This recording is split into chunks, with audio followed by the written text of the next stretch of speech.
सबऑर्डिनेटर्स अगर आता है तो फिर समझ जाना चाहिए कि सबऑर्डिनेटिंग क्लॉज आने वाला है इस सेंटेंस में।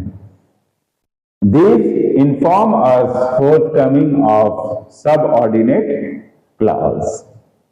जैसे he did not go to school because he was ill, ये सबऑर्डिनेट क्लॉज हो गया और ये उससे पहले यूज हुआ है इस जगह पर।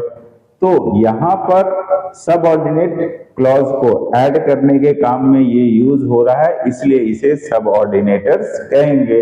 इसके जैसे वेट टिल आई रिटर्न, यहां पर टिल का भी यूज इसी काम के लिए हुआ, तो अब ये सबऑर्डिनेटर्स हैं।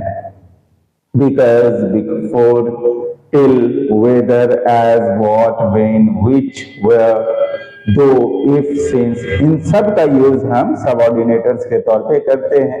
और क्योंकि ये भी अपने फॉर्म को नहीं चेंज करते, इसलिए इनको स्ट्रक्चर वर्ड की कैटेगरी में रखा गया है। अब 10th यानी लास्ट जो स्ट्रक्चर वर्ड का है पार्ट, वो है क्वेश्चन वर्ड्स। हम डायरेक्ट क्वेश्चन में इनका यूज करते हैं, तो ये क्वेश्चन वर्ड के तौर पे जाने जाते हैं। लेकिन ध्यान ये रखना है कि जब इनका यूज इनडायरेक्ट क्वेश्चन में होते, सेंटेंस में होता है, इनडायरेक्ट स्पीच में होता है, तब वहां पर ये क्वेश्चन वर्ड नहीं होता है, वहां पर सबऑर्डिनेटर्स के तौर पे जाना जाता है, क्योंकि ये सबऑर्डिनेटिंग क्लॉज के जस्ट पहले वहां यूज होता है। ये अब एग्जांपल से उसको भी समझ लेते हैं। When these are used in direct question, they are called question words. When these are used in indirect speech, they become subordinators. Direct question के तौर पे, क्वेश्चन वर्ड्स के तौर पे किस तरह से जाना जाएगा? जैसे who is your father, what is he, where will you go, how do you do। तो ये सभी अभी क्वेश्चन वर्ड्स हैं,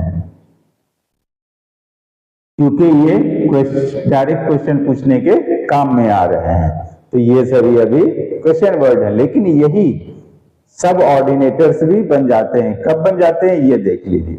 जैसे I know who your father is, यहां पर ये क्वेश्चन वर्ड नहीं है, यहां पर ये सब ऑर्डिनेटर्स के तौर पे यूज हो रहा है। इसके अलावा do you know where he lives, यहां पर भी वेयर क्वेश्चन वर्ड के तौर पे नहीं है, बल्कि सब ऑर्डिनेटर के तौर पे ये यूज हो रहा है।